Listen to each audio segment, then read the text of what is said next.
There's a moment in human history that science can barely explain, a stretch of time so critical, so fundamental to understanding who we are that it might as well be invisible. It's not ancient history in the way dinosaurs are ancient history. This is recent. This is us. Between about 7 million years ago, when our ancestors were still mostly apes swinging through African forests, and roughly 10,000 years ago, when we invented agriculture and started writing things down, there's a gap so massive that it fundamentally reshapes everything we think we know about human origins. Think about that for a second. We've got detailed records from the last 5,000 years. We know what pharaohs ate for breakfast. We have photographs going back 150 years. We've got video from 80 years ago of actual human beings doing actual things. But between the moment our ancestors started walking on two legs and the moment they started farming, there's this enormous void, a missing chapter in our own story that science still can't fully explain. Sure, we have fossils. We have bones scattered across Africa and Asia. We have stone tools preserved in sediment. We have footprints literally frozen in volcanic ash. But here's what keeps paleoanthropologists awake at night. For massive chunks of this 7 million year period, we have almost nothing. No fossils from entire regions. No clear evidence of crucial transitions. No definitive answers about what our ancestors actually looked like or how they lived. It's like someone took the family photo album and ripped out most of the pages, leaving only a few random shots scattered across decades. The few snapshots we do have are bizarre. Apes that walk upright but still have ape-sized brains. Creatures that make tools but show no evidence of language. Our ancestors spreading across continents, leaving almost no trace of their existence. And then nothing. Millions of years where the fossil record just goes silent. If you're interested in this because you want to understand where you come from, perfect. That's exactly why I'm telling you this. Because there's something profound about looking at our own origins and seeing nothing but gaps, and realizing that's not a failure of science. That's just how the universe preserves its own history. All of us looking back at a vanished world that shaped everything we are today, but which mostly vanished before we had a chance to really see it clearly. If you're listening to this to fall asleep, perfect. That's exactly what I make these for. So maybe hit subscribe and tell me where you're watching from. Are you in Tokyo at sunrise? London at midnight? Someone in Alaska at 3 in the morning? All of us wondering about the same vanished world, the same prehistoric mysteries. Here's what makes this gap so frustrating. It's the period that directly led to everything that makes us human. The time when apes became something more than apes. Everything that distinguishes us from other animals. The ability to walk upright, the development of language, the capacity for abstract thought, tool-making, culture, spirituality. All of it emerged during those 7 million years where we have almost no fossil evidence. Scientists divide this period into epochs with technical names: the Pliocene, the Pleistocene, the Holocene. These names sound authoritative, like we've got it all figured out. We don't. Each of these epochs spans millions of years, and for huge stretches of them, we're essentially guessing. It's like trying to understand a movie when you've only seen random 5-minute clips scattered across 3 hours of runtime. You could kind of follow the plot, but you'd get most of the details wrong. You'd misunderstand motivations. You'd miss crucial character development. You'd probably end up constructing an entirely wrong version of what actually happened. That's what paleoanthropology feels like for this period. We're trying to reconstruct one of the most important transitions in Earth's history from fragments so scattered that nearly any interpretation is defensible. Around 7 million years ago, Africa was going through a transformation. The forests that had covered the continent were retreating. Grasslands were expanding. Temperatures were dropping. The climate was becoming more seasonal. the fossil record shows us pollen samples and geological evidence of this shift. The vegetation changed. The animal communities changed. Water became scarcer. In response to these changing conditions, something remarkable happened. A group of apes living in what is now Chad and Ethiopia and Kenya started experimenting with an unusual way of life. They began walking upright. Now, this doesn't sound revolutionary until you think about what it means. Apes are built for climbing. Their arms are strong, their legs shorter and bow-legged. Walking upright is actually an inefficient use of ape anatomy. It's slower. It makes them more visible to predators. It's harder on the knees and the back. From an engineering standpoint, it's a terrible idea. We see the same ape anatomy in modern chimpanzees and gorillas. They don't walk upright because it doesn't work for their lifestyle. They're built for power and climbing, not striding across savannas. And yet these ancestors of ours did it anyway. And it caught on. It was successful enough that natural selection favoured it. Perhaps standing upright gave them better vision across grasslands to spot predators or prey. Perhaps it was more efficient for covering long distances searching for food. Perhaps it allowed them to carry things. Whatever the advantage was, it must have been significant enough to outweigh the anatomical inefficiency. But we don't have detailed fossil records showing how this transition happened. We have Lucy, the famous Australopithecus afarensis skeleton discovered in Ethiopia in 1974, who lived about 3.2 million years ago and was definitely walking upright. She's remarkable because we have about 40% of her skeleton, which in paleoanthropology terms makes her practically intact. Most hominin fossils are far more fragmentary. We can see from Lucy that she was bipedal, but still had an ape-like upper body. Her arms were relatively long. Her legs were relatively short. Her stride wouldn't have been as efficient as modern humans. She was a compromise, a creature caught between two evolutionary strategies. We have fragmentary remains from earlier creatures like Ardipithecus ramidus that show signs of upright walking dating back perhaps 4.4 million years. But between the beginning of this trend 7 million years ago and Lucy's time 3.2 million years ago, we have scattered bones from maybe a dozen partial skeletons total. A bit of Sahelanthropus chadensis from Chad, some remains of Orrorin tuganensis from Kenya, fragments of other creatures we've tentatively identified but which remain poorly known. Dozens of fossils trying to explain a 4 million year transition.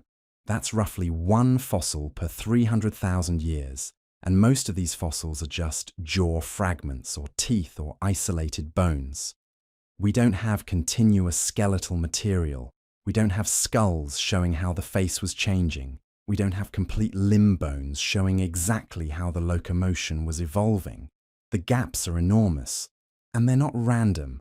They're concentrated in exactly the times and places where we most need evidence, between 6 and 5 million years ago, right when the earliest human-like apes should have been emerging, right when the split from other apes should have happened. We have almost nothing. A tooth here, a fragment of jaw there. Just hints, whispers of creatures that walked these landscapes, but which left almost no physical trace. We know they had to be there. Genetics tells us. The later fossils tell us. But where are they? What did they look like? How did they live? How fast did they develop bipedalism? Did it happen gradually over millions of years, or relatively suddenly? We can't tell because the fossils aren't there to show us. And the conditions that created these creatures in the first place made fossil preservation nearly impossible. East Africa during the Pliocene was geologically chaotic. Volcanoes erupting regularly, earthquakes constantly reshaping the landscape, rivers changing course. The environment was perfect for driving evolution. for creating the pressures that forced our ancestors to adapt or die. But that same chaos was terrible for preserving fossils. When an early human ancestor died, they probably fell to the ground and got quickly consumed by scavengers, hyenas, lions, vultures. Within days, the body would be scattered and destroyed. Only in the rarest circumstances, like falling into a lake or getting buried by volcanic ash, would bones survive long enough to fossilize. So we're working with an impossibly small sample of an already sparse population. Most of our ancestors left no trace whatsoever.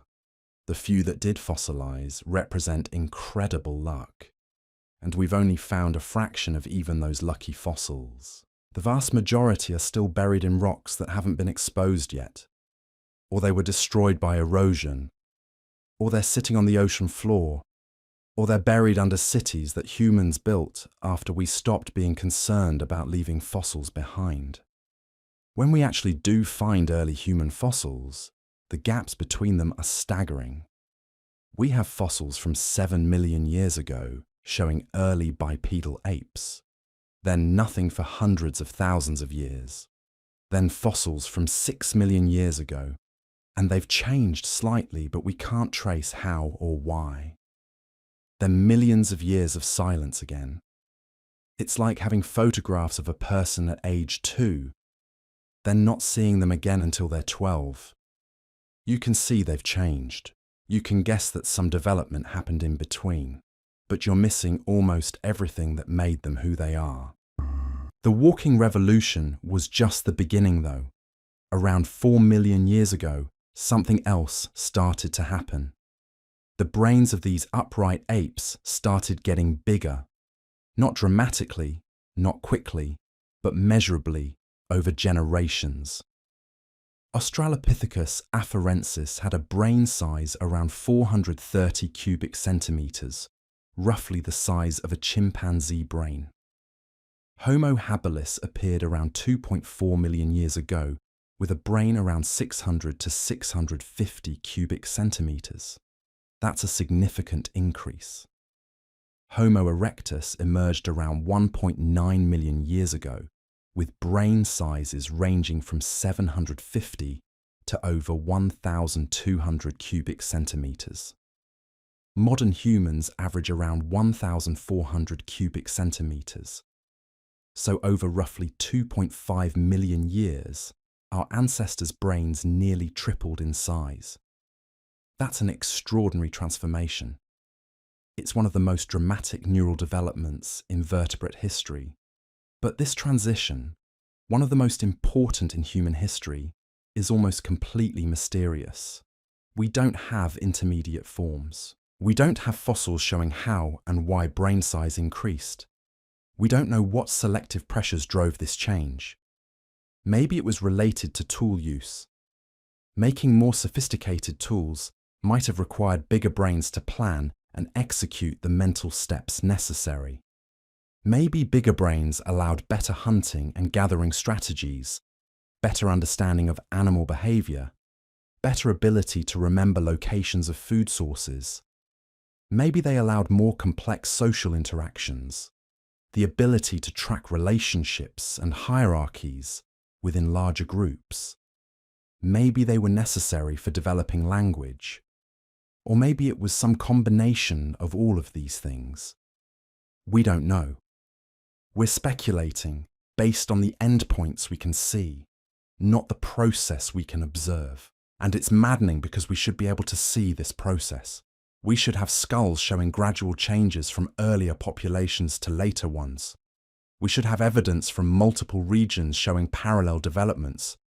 Instead, we have skulls scattered across millions of years with enormous gaps between them.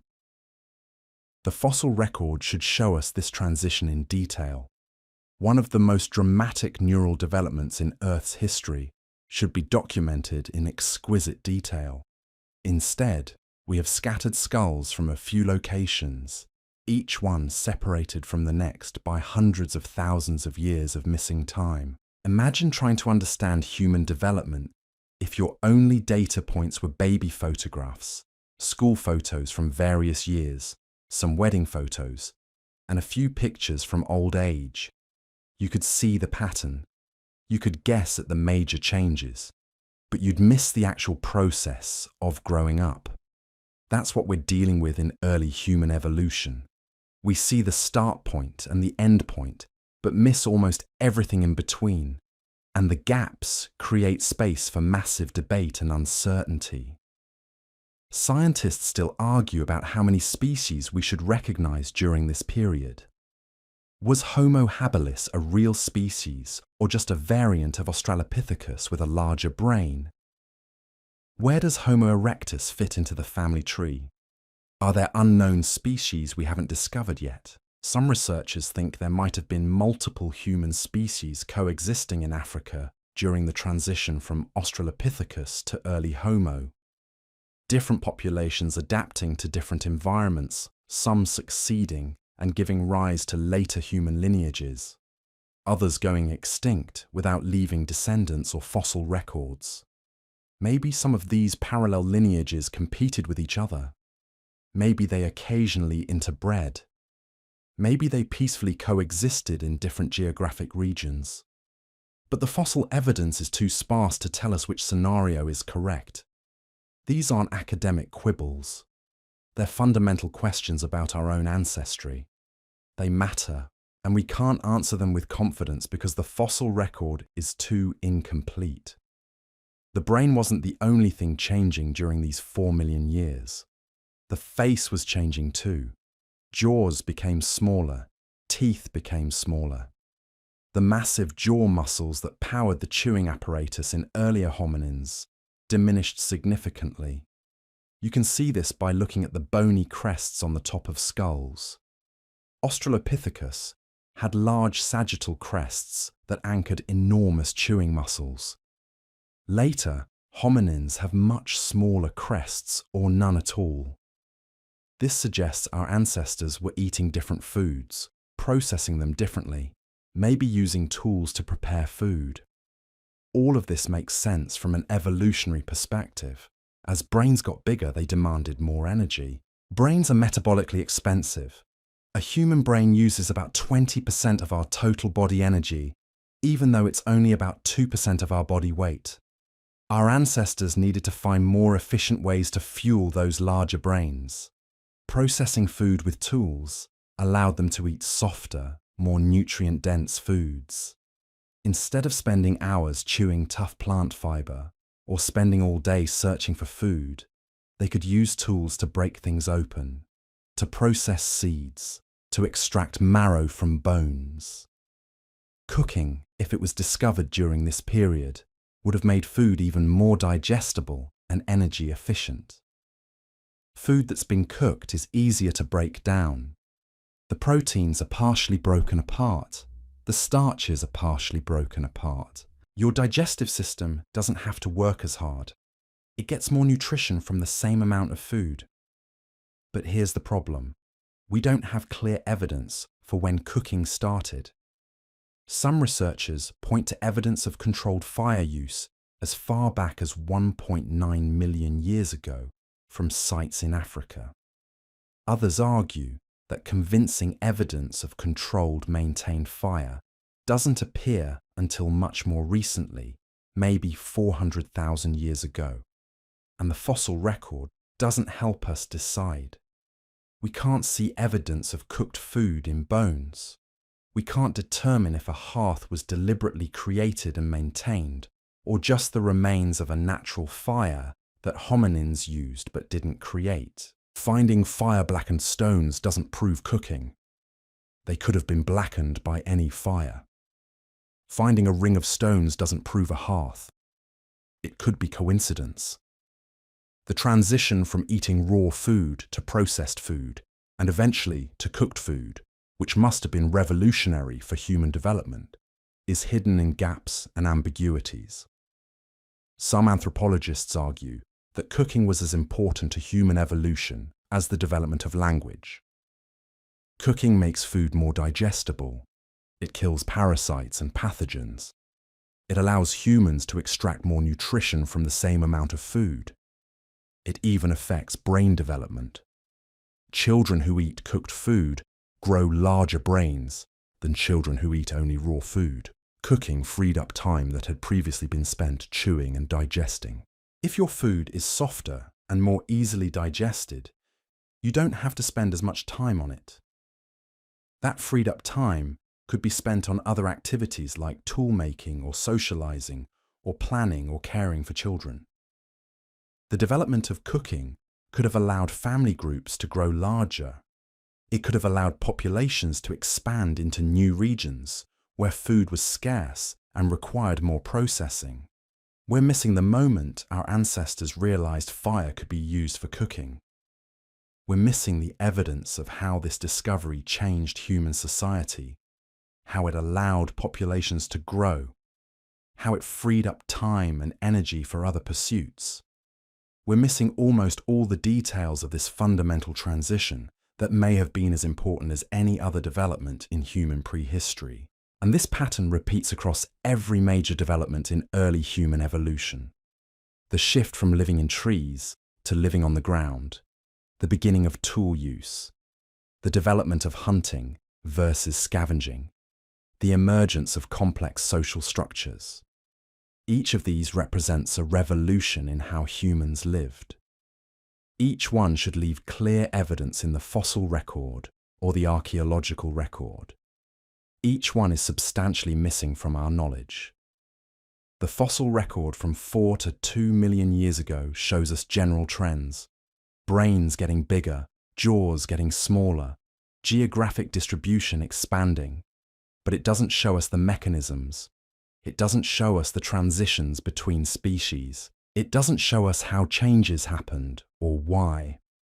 We're reading the Cliff Notes version of a story we desperately want to understand completely. And what makes it more frustrating is that we're not even reading the complete Cliff Notes. We're reading them through a filter of preservation bias and lucky discoveries.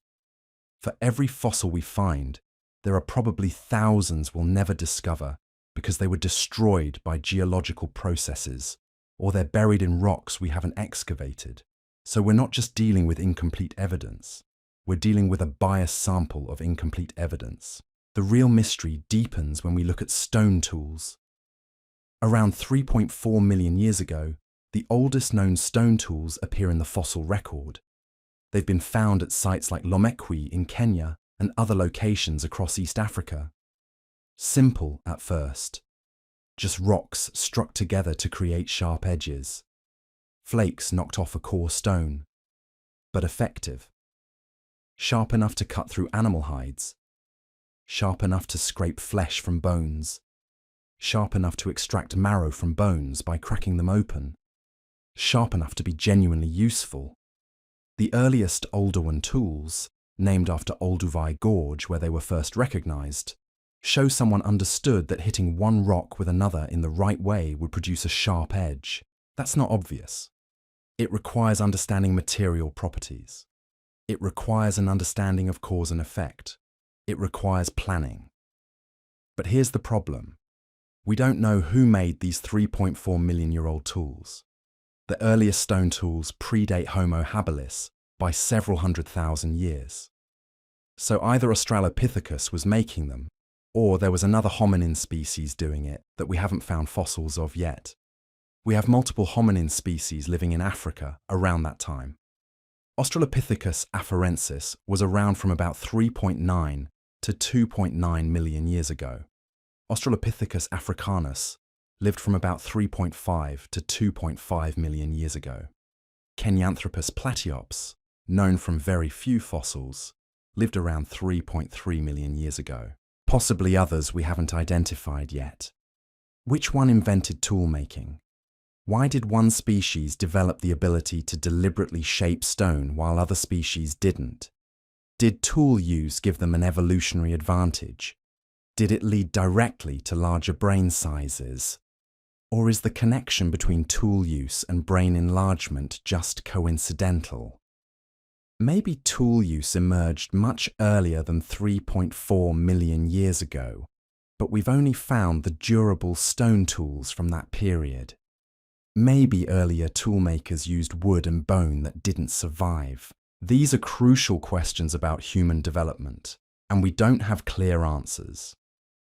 The fossil record shows us the result, tools appearing suddenly fully formed in the archaeological record, but not the process.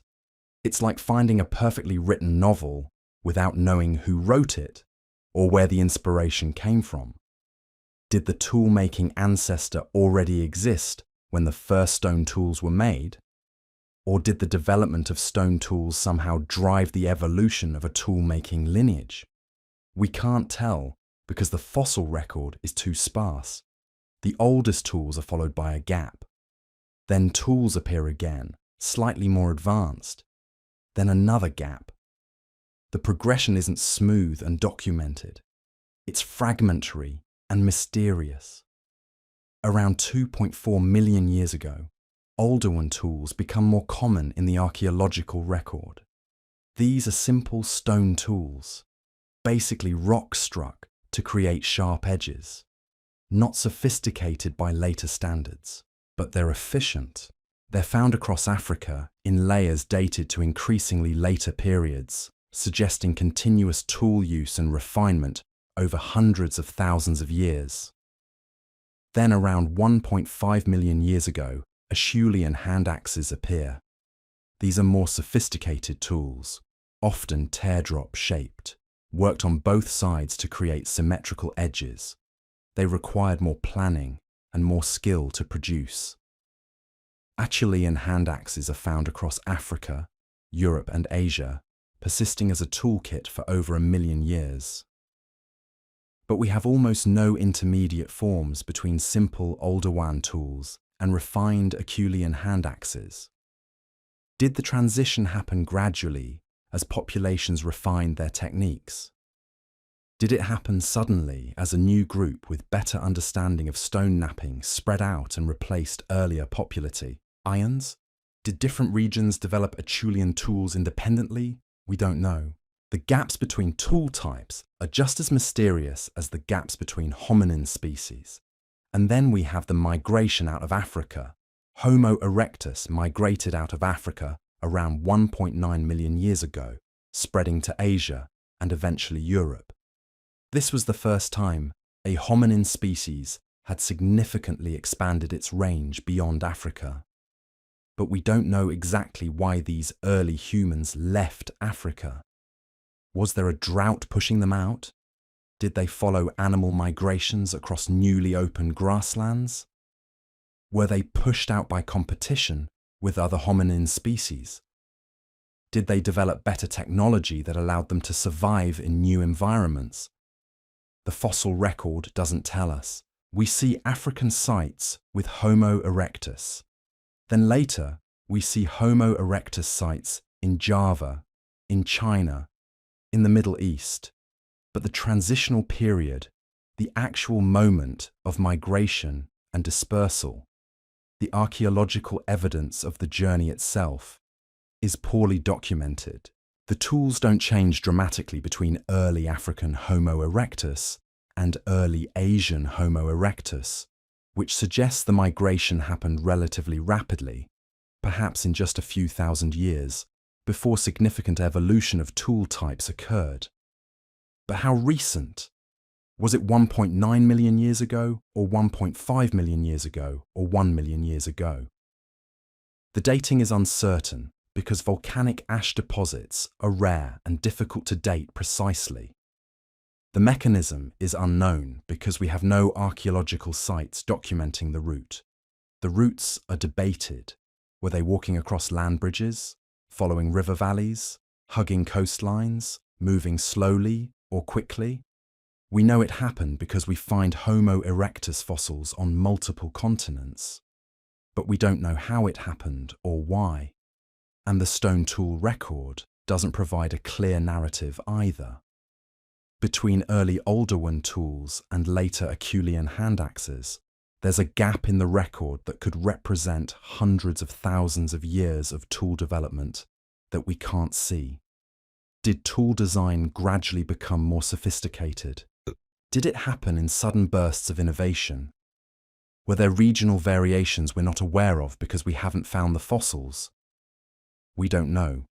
The tools we do have show clear advances over time.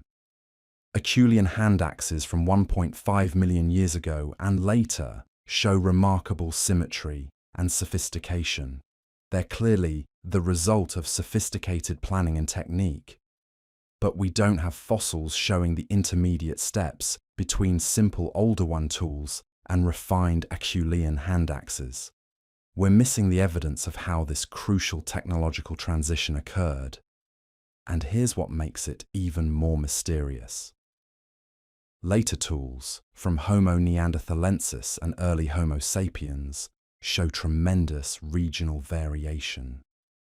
Different populations in different areas develop different toolkits adapted to local conditions. But the fossil record doesn't capture most of this diversity. We have samples from lucky sites where conditions allowed preservation. From these lucky sites, we generalize to entire populations across continents, but the actual diversity of tools being made at any given time was probably enormous. There were probably dozens of regional variations, dozens of different tool-making traditions, and we only know about the handful that got preserved and that we happen to find. The earliest evidence of more sophisticated tools, tools that suggest planning and foresight, appears around 300,000 years ago. Wooden spears, bone tools, evidence of hafting stone tools to handles. This represents a major leap in sophistication, but we don't know how quickly this technology developed or spread. We don't know if it was invented once and then spread, or invented independently in multiple regions. The fossil record before 300,000 years ago is too sparse to tell us. There's probably an entire history of innovation that happened between 2 million and 300,000 years ago that we're simply not aware of, because the evidence didn't survive. It's possible that our ancestors were more innovative than the fossil record suggests. It's possible they used wood and bone for tools that would decompose in most environments. It's possible they had toolkits that varied dramatically by region, but we only see the stone tools that survived. The gaps are big enough that almost any scenario is possible.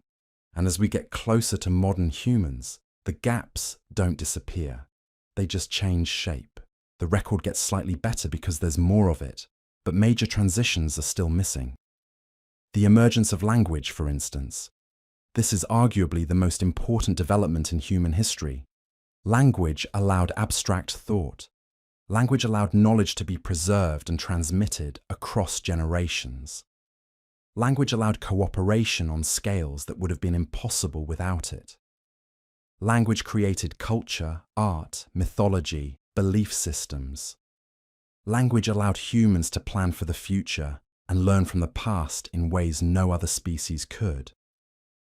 And when did it emerge? We have no idea. There's no fossil evidence of language. We can't find a larynx and definitively know if it was capable of producing human-like speech. We can't determine from bone structure when the brain developments necessary for language occurred. We can't look at a brain scan of an ancient skull and identify Broca's area or Wernicke's area in fossilized brain tissue. The brain is soft tissue. It doesn't fossilize, so we're left guessing. We can infer from tool complexity that later humans probably had language. The sophistication of tools being made 100,000 years ago suggests planning, communication, transmission of knowledge. We can note that Neanderthals had brains as large as modern humans and probably had some form of language, though whether it was as complex and recursive as modern language is debated. Some researchers argue that Homo erectus had language because they migrated successfully to new continents, and that requires communication and planning. Others argue that true human language only emerged with Homo sapiens because we see evidence of art and symbolism only with our species. But the specific moment when our ancestors developed true language, complete with grammar and abstract concept, PTs, and the ability to discuss things that don't exist in the physical world. Things that were never experienced. Things that might exist in the future.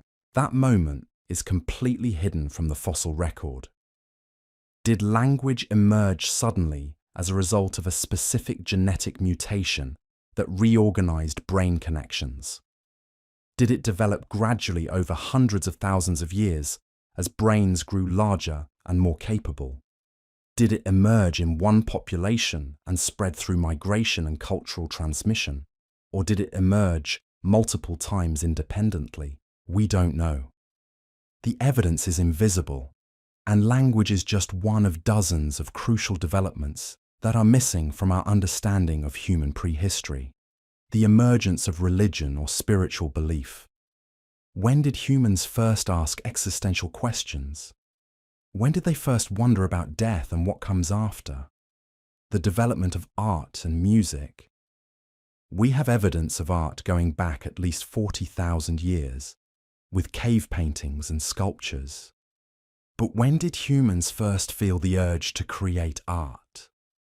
When did musical instruments first appear? The formation of complex social structures. When did hierarchies emerge? When did specialization develop? When did humans first have leaders and followers? The development of long-distance trade networks. The invention of writing itself. All of these represent revolutionary changes in how humans lived. All of them should leave traces in the fossil record or the archaeological record. And mostly, they're missing from our view until they suddenly appear, fully formed in the record, leaving us wondering how we got to that point. One moment we're looking at simple stone tools. The next moment we're seeing sophisticated multi-part tools and artistic expression. How did we get there? What happened in between? The fossil record doesn't say. The archaeological record doesn't say. The tool makers we never found are everywhere in the gaps in human history. Invisible ancestors. Ghosts that shaped our species but left almost no trace. We know they existed. We can infer their existence from the tools they left behind, from the stones scattered around old campsites, from the bones of animals they hunted. We can trace their general migrations by finding their tools across different continents. We can sometimes determine what they ate by looking at microscopic wear patterns on their teeth or chemical isotopes in their bones. We can determine how they died if we have remains showing injuries or disease. We can sometimes determine their approximate lifespan by examining bone growth patterns. But for the most part, they remain mysterious. Their faces are unknown to us. We've reconstructed them in museums, but we're guessing about details. We don't know what color their skin was or what their hair looked like. We don't know their voices or their languages. We don't know their individual stories or their personal struggles. Their thoughts are unrecorded. We don't know what made them happy or what they feared. They lived through dramas we can barely imagine. They survived droughts and ice ages and conflicts. They invented technologies that changed the world. They discovered fire. They developed hunting strategies. They learned to adapt to new environments. They developed cultures and traditions and beliefs. And then most of their story was erased. The only thing we have is scattered bones and stones, and the enormous gaps between them.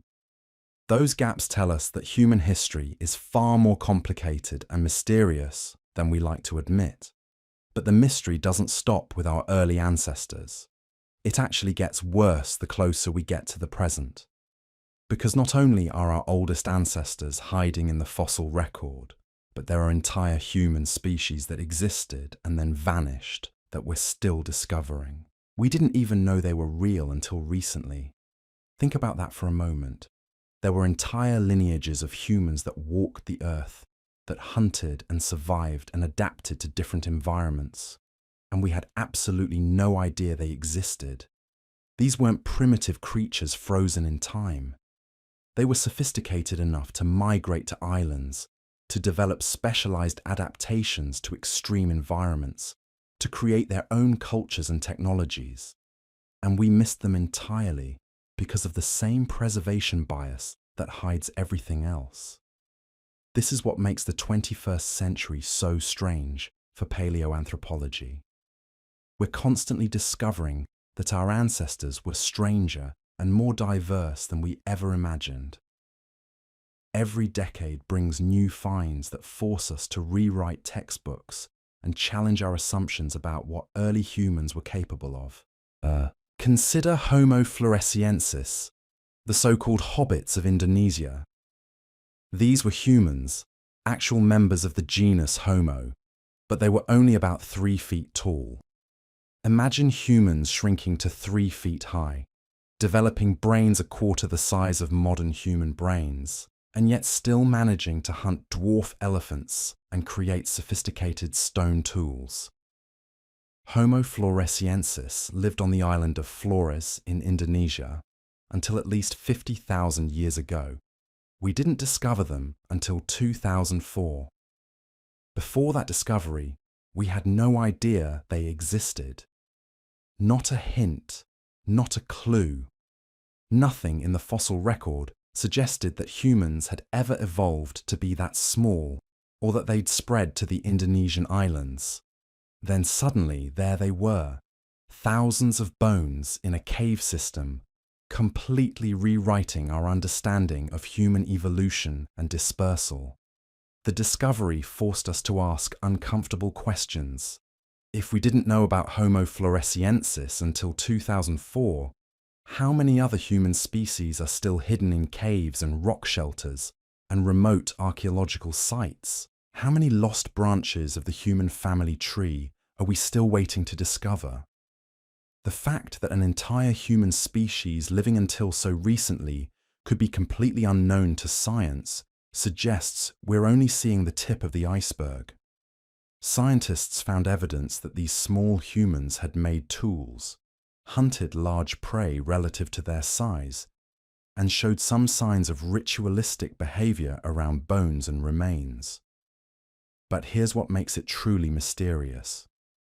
Homo floresiensis appears quite suddenly in the fossil record on Flores. The older fossils are from around 100,000 years ago, showing relatively modern-looking small humans. The younger fossils, from 18,000 to perhaps 50,000 years ago, are essentially identical. There's no evolutionary change. They weren't gradually becoming smaller over generations. They were already small when they arrived on the island, suggesting they either evolved that way somewhere else and then migrated to Flores, or they arrived as normal-sized humans and evolved smaller over just a few thousand years, which would be extraordinarily rapid evolution. We don't know which scenario is correct because the fossil record doesn't show us the connection. We don't have fossils showing their ancestors. We don't have a clear chain of descent. They're essentially isolated in the fossil record, a complete mystery about where they came from and how they got there. How did they survive on that island? What did they eat besides dwarf elephants? What was their social structure? Did they have language? Could they swim or build boats? We don't know any of it. We're reconstructing an entire species of humans from bones and a handful of stone tools. The rest is speculation. And Homo floresiensis isn't alone. Homo denisova is another entire human species that we're still struggling to understand. We only know they existed because of a finger bone found in a cave in Siberia in 2008. A single finger bone. From that bone and a few teeth, scientists extracted DNA and sequenced the entire Denisovan genome. This revealed an entirely unknown human species that had lived across Asia for hundreds of thousands of years, that had interbred with both Neanderthals and modern humans, and that had adapted to living at high altitudes. Modern Tibetan humans show genetic markers indicating Denisovan ancestry, which means when modern humans moved into high-altitude environments, They interbred with Denisovans and inherited genes that helped them survive in thin air with less oxygen. The Denisovans had already adapted to that environment. Modern Polynesian populations also carry Denisovan DNA, suggesting these humans spread much farther into Southeast Asia than we ever imagined. We've learned all of this from one finger bone and a few teeth. Think about what we're missing. Denisovans spread across Asia. They developed technologies. They had cultures. They lasted for hundreds of thousands of years. We have essentially no fossil record of them except for that single cave site in Siberia. Everything else is underwater on the continental shelf, or eroded away, or buried in rocks we haven't excavated. We're missing an entire human species from our understanding of human history. And we only know they existed because of DNA preservation in ideal conditions. The implications are staggering. If Denisovans could persist for so long, leaving almost no fossil trace, how many other human species are we missing? How many other branches of the human family tree have left us only genetic whispers? How many of our ancestors interbred with other human species that we haven't even discovered yet? Then there's Homo naledi from South Africa. In 2015, a massive cache of bones was discovered in a cave system called Rising Star Cave near Johannesburg. The skeleton, called Homo naledi, showed a bizarre mix of ancient and modern features. The skeleton had a brain the size of an Australopithecine, around 560 cubic centimeters, much smaller than modern humans, or even earlier Homo species. But the hands were surprisingly modern, with long thumbs adapted for precise manipulation. The feet were modern. The body proportions were modern. But the face was primitive. The jaw was primitive. It looked like someone had taken bones from different time periods and mixed them together. When scientists dated the bones, they got a shock. The age estimates were all over the place. Some analysis suggested he remains were as young as 230,000 years ago, which would mean Homo naledi was alive at the same time as early modern humans. Other analysis suggested they could be over 2 million years old. We still don't know which is correct. We still don't know how old Homo naledi actually is. If they're recent, 230,000 years ago, then we have evidence of an entire human species that was coexisting with modern humans or Neanderthals that we knew nothing about. They would have been contemporaries with creatures who look very similar to us, living in the same world, possibly competing for resources. If they're ancient, over 1 million years old, then they represent an entirely different branch of the human family tree that persisted for longer than we thought possible. Either way, they're a complete mystery. We have thousands of bones, and we still don't know when they lived or what their place in human evolution was. We don't know if they were ancestors to anyone or an evolutionary dead end. We don't know if they were intelligent in the way we think of intelligence or if they were simple tool users. The gaps in our understanding are absolute. What all these discoveries have in common is that they reveal just how incomplete our knowledge of human prehistory actually is. We're still discovering entirely new human species in the 21st century. Species that lived recently enough that some of their DNA might still be preserved. Species that must have been known to local populations for thousands of years, but which were unknown to science. There are probably other human species that we haven't found yet. Homo neanderthalensis only became known to science in 1856, when a skull was found in the Neander Valley in Germany. Before that, we had no idea Neanderthals existed. They lived in Europe and Western Asia for over 200,000 years, and we didn't know about them until the industrial era, when coal miners started finding bones. There could be other human species in caves we haven't explored yet, in regions we haven't adequately searched, in fossil sites that haven't been excavated. Paleoanthropologists estimate that there were probably dozens of human species living at various times during the last 7 million years, many of them coexisting with each other. We found fossils of maybe a dozen of them. We're missing 95% of human diversity, the vast majority of experiments in human evolution, the countless branches of the family tree that led nowhere, but which were real lineages of beings who lived and died, and presumably thought and felt and experienced the world. And beyond the skeleton, we're missing almost everything about what these humans were like. We don't have DNA from most of them. We don't know their actual appearance beyond their bones. We don't know their colors, their textures, their sizes in life. We don't know their behavior patterns or their social structures. We don't know their diets with precision. We don't know their diseases or their injuries or their life expectancy. We know they existed because of bones. And that's it. Most of the detail about what a human was actually like, how they lived day to day, what they experienced, is completely unknown to us. It's locked in a past that left almost no trace. The skeleton is the last thing to go. Flesh decays, organs decay, skin decays, hair decays. Only bone, the hardest part, has any chance of surviving millions of years. So when we look at fossils, we're looking at the absolute bare minimum of what a human being was. We're looking at architecture without the building. We're reconstructing entire beings from their framework alone.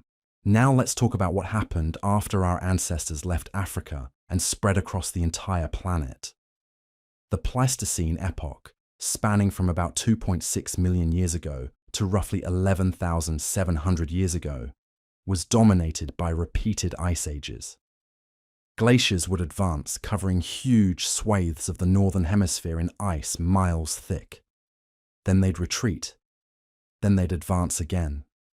This cycle happened dozens of times. The climate was chaotic.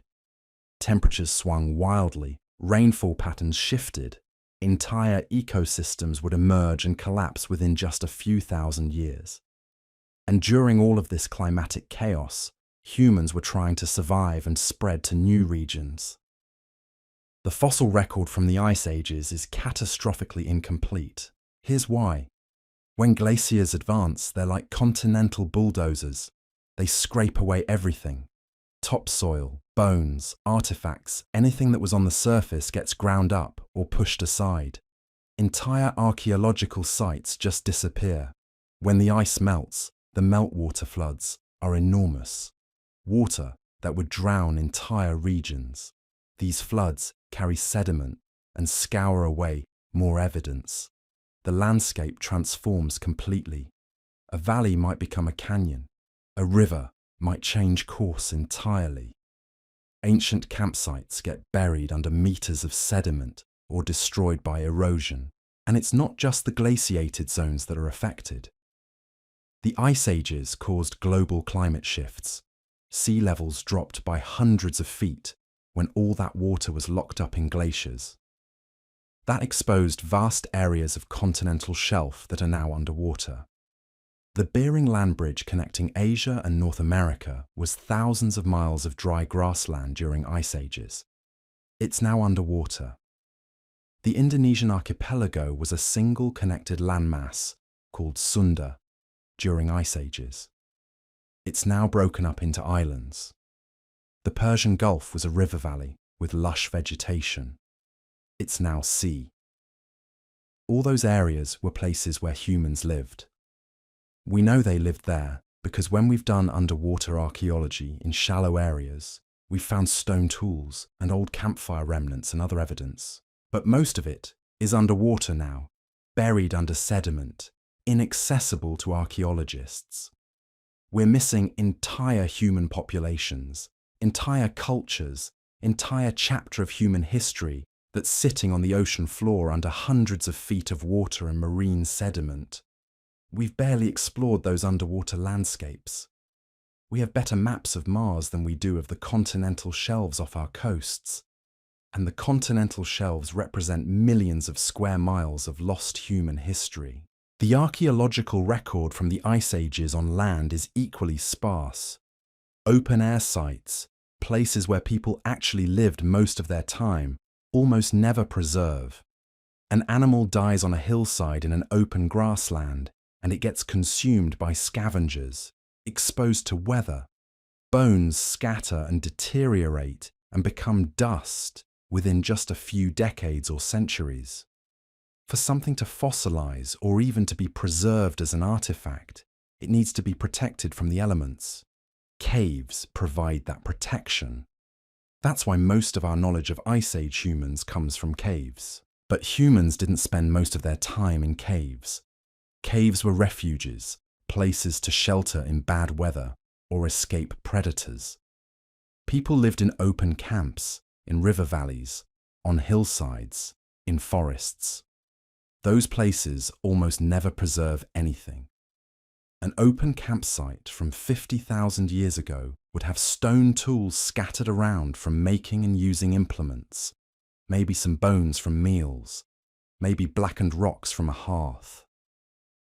Over 50,000 years, all of that gets buried under sediment or swept away by erosion or broken down by weathering. The few open-air sites that do survive are usually ones where they got buried quickly by a storm or a flood, or were protected in some other unusual way. The sites we have are the exceptions, the lucky preservations. And from those lucky sites, we're trying to understand how hundreds of thousands of humans lived across multiple continents for hundreds of thousands of years. The megafauna extinction adds another layer of mystery to the Ice Age record. Between about 50,000 and 10,000 years ago, most of the large animals on Earth went extinct. Woolly mammoths, mastodons, giant ground sloths, saber-toothed cats, enormous bears, giant kangaroos in Australia, massive armored animals in South America. These weren't small creatures. Some of them were as large as elephants. Some were larger. Imagine hunting an animal the size of an elephant with stone-tipped spears. That's what Ice Age humans were apparently doing. And yet the archaeological record of this hunting is thin. We have some kill sites. We have mammoth bones with spear points embedded in them. We have a handful of sites that suggest coordinated large animal hunting. But if humans hunted these megafauna to extinction across multiple continents, where are all the kill sites? Where are the massive bone beds full of butchered remains? Where's the archaeological evidence of intensive hunting pressure? For extinction to have happened this rapidly and completely, there would need to be evidence everywhere. There should be thousands of sites. Instead, we have dozens. Some researchers argue that climate change, not hunting, caused the extinctions. As the ice ages ended and the climate warmed, ecosystems changed. Grasslands gave way to forests. The vegetation that supported megafauna disappeared. The animals starved. But if that's the case, why do some megafauna go extinct before others? Why is the extinction pattern different on different continents? Why does the timing correlate so closely with human arrival? In Africa, where humans evolved, megafauna persisted through multiple ice ages. They didn't all go extinct.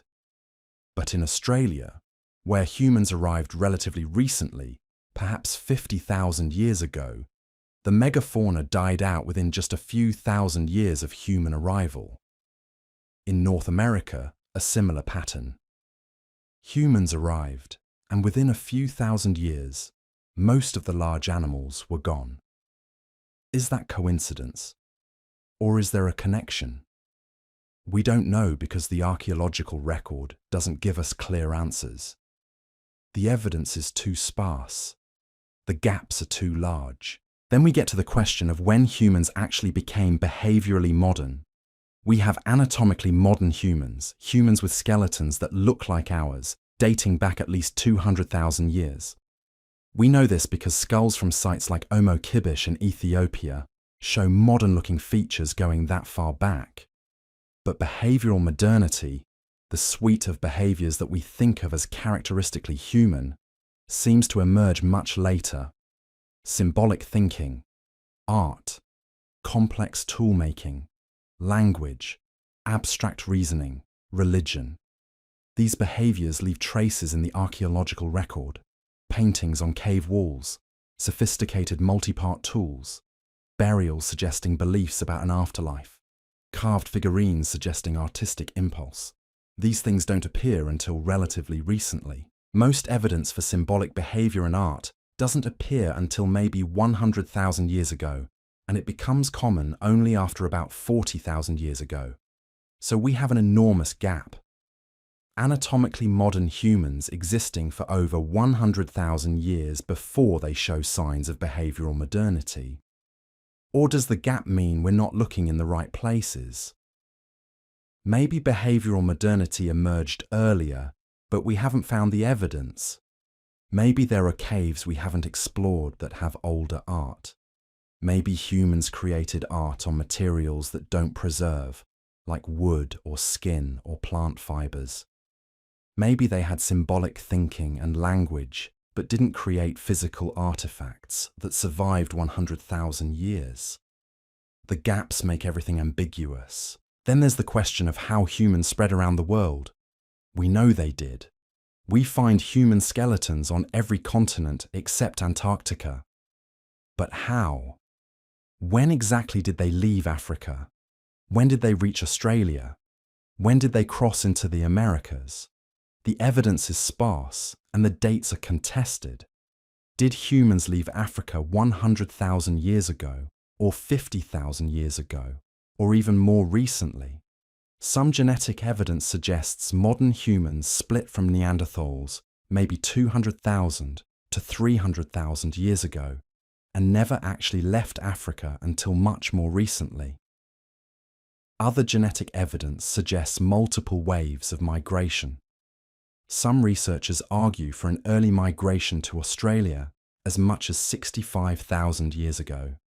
Others argue for a much more recent arrival, perhaps 50,000 years ago. The fossil record does, and help.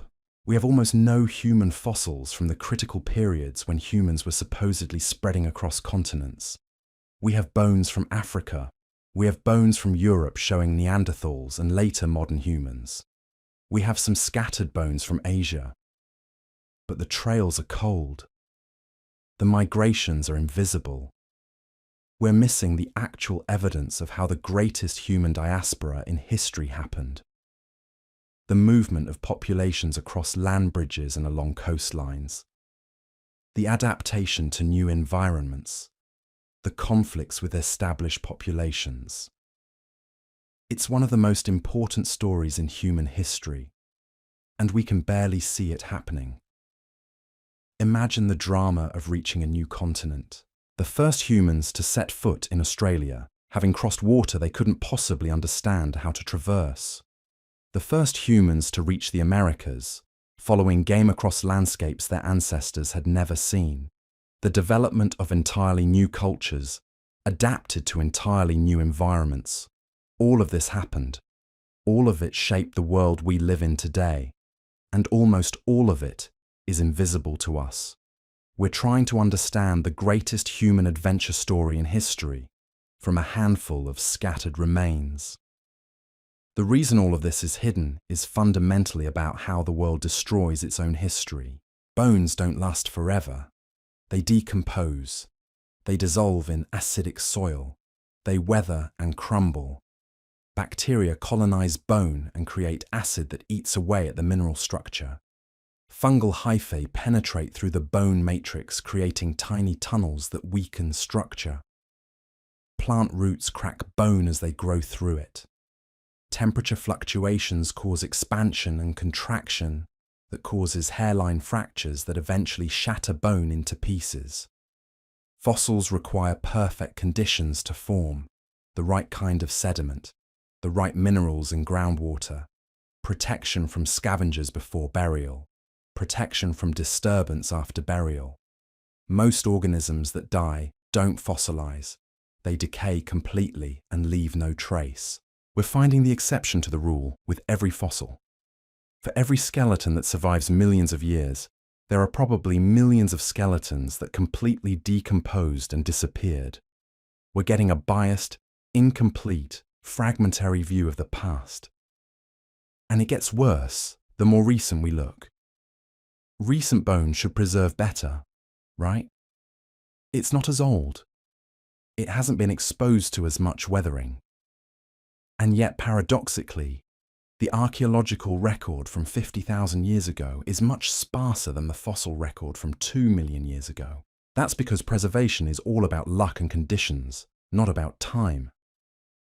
A bone buried in wet sediment might last thousands of years. A bone exposed on a hillside might last just a few decades before it crumbles into dust. Age is irrelevant. What matters is environment. Archaeological sites preserve better than fossils, but not much better. An object buried in wet sediment might survive centuries or millennia, but it won't survive indefinitely. Chemical weathering breaks down stone. Organic material decomposes. The archaeological record from 50,000 years ago is desperately sparse compared to the archaeological record from 5,000 years ago. And the record from 5,000 years ago is desperately sparse compared to the record from 500 years ago. It's not just that we haven't found everything, it's that most of it has been destroyed. Erosion wears away hillsides where artifacts are exposed. Flooding washes away archaeological sites.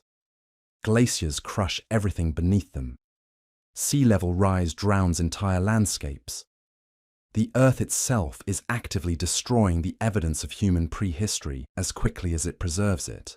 But perhaps the most frustrating mystery is what happened before agriculture. The last ice age ended around 11,700 years ago. After that, the climate stabilized. Temperatures became more predictable. Rainfall became more reliable. Forests expanded. Grasslands became more productive. And around the same time, in different parts of the world, humans independently invented agriculture. In the Middle East, people started farming wheat and barley and raising sheep and goats around 10,000 years ago. In China, people started farming rice around the same time. In Mesoamerica, people started farming maize. In sub-Saharan Africa, people started farming sorghum and millet. It's like agriculture emerged spontaneously in multiple locations, almost simultaneously, within just a few thousand years of each other. This is usually explained as a response to climate change. The Ice Age ended. The climate stabilized. Populations grew. People needed more reliable food sources. Agriculture allowed them to feed larger populations on smaller pieces of land. It made sense. It worked. Civilization emerged from agriculture. Writing emerged from the need to track agricultural production. Cities emerged to organize agricultural labor. Our entire modern world is built on agriculture. But here's the mystery. What were humans doing for the 200,000 or more years of behavioral modernity that came before agriculture? We have evidence of sophisticated technology, of art, of hunting, of trade networks that spanned continents. We have evidence that they could construct shelter, make clothing, navigate at sea. Some evidence suggests they had boats to reach islands and continents across water. Some evidence suggests complex social organizations. Yet there's no clear evidence of agriculture before 10,000 years ago. It's like behavioral modernity existed for 200,000 years. And humans never thought to plant seeds and see if crops would grow. Or maybe they did, and we just don't have evidence of it. Maybe there were early agricultural experiments that failed or left no trace. Maybe agriculture was tried multiple times and abandoned before it finally took hold. Maybe there were pre-agricultural societies with complex social structures and hierarchies that we don't know about because they built in materials that don't preserve. Maybe there were cities or large permanent settlements that were destroyed by floods or earthquakes or that we simply haven't found yet. The gaps in the record are too large to know. We see the result, agriculture emerging suddenly, but we don't see the process. We don't see the failed experiments, or the slow development, or the cultural resistance to this new way of life. We don't see the moment someone decided to stay in one place instead of migrate with the herds. We don't see the debate or the conflict about whether agriculture was a good idea. We don't see the transition from mobility to sedentism, though that transition must have been one of the most fundamental changes in human society. Those stories are hidden in the same gaps that hide everything else. The fundamental truth is that we know almost nothing about most of human history. We know what we know because of luck and accident and the rare circumstances that allow bones to survive millions of years or artifacts to survive thousands of years. We know about the civilizations that invented writing because they wrote things down. We know about Ice Age humans because they sometimes lived in caves where bones preserved. We know about migrations because of the rare fossil or a genetic marker or an artifact in an unexpected place. But the vast majority of human experience has left no trace. Most people who ever lived never had their story recorded. Most of what humans did was forgotten the moment they died.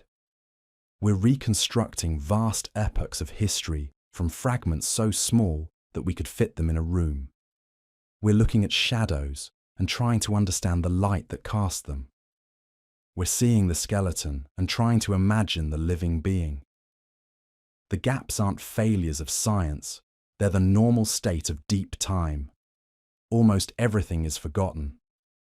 The question isn't why we know so little about human prehistory. The question is how we know anything at all. And what we do know is extraordinary, but we have to accept that we're missing the vast majority of the story. We're missing most of the characters. We're missing most of the plot. We're missing most of the meaning.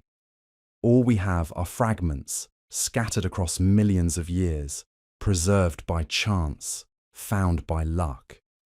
And from those fragments, we do our best to reconstruct a story about where we came from and how we became what we are. It's imperfect, it's incomplete, it's filled with gaps and mysteries. But it's the best we can do with the evidence that survived. And perhaps that's the most human thing about us. Not that we know so much about ourselves, but that we desperately want to know more. We want to understand our past. We want to trace our lineage. We want to know who we came from and what they were like and what they experienced.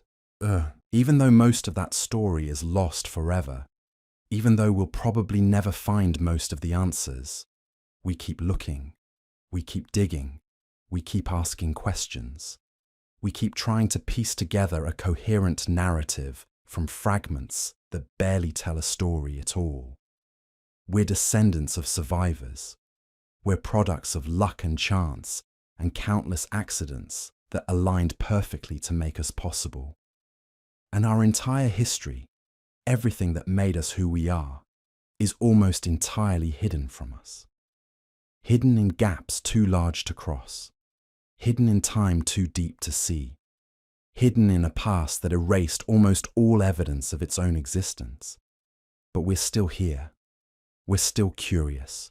We're still trying to understand. That drive, that fundamental human need to know where we came from, might be the most important legacy of that hidden history.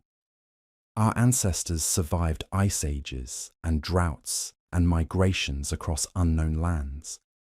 They adapted to new environments and invented new technologies and developed the capacity for art and language and abstract thought. And they did it all while mostly being invisible to us, leaving no record for future generations except the fact of our own existence. We're the evidence they left behind. We're their unwritten history, and the fact that we want to know more, that we refuse to accept that so much is lost, that we keep searching for answers in rocks and bones and genetic markers and archaeological sites, that's what makes us human. We're storytelling creatures, desperate to tell our own story, even though most of it is gone. And maybe that's enough. Maybe the search itself, the questions themselves, the journey into mystery, is what truly matters. In the gaps, there's possibility. In the silence, there's room for imagination.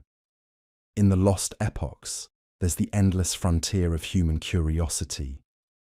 And as long as we're wondering, we're alive.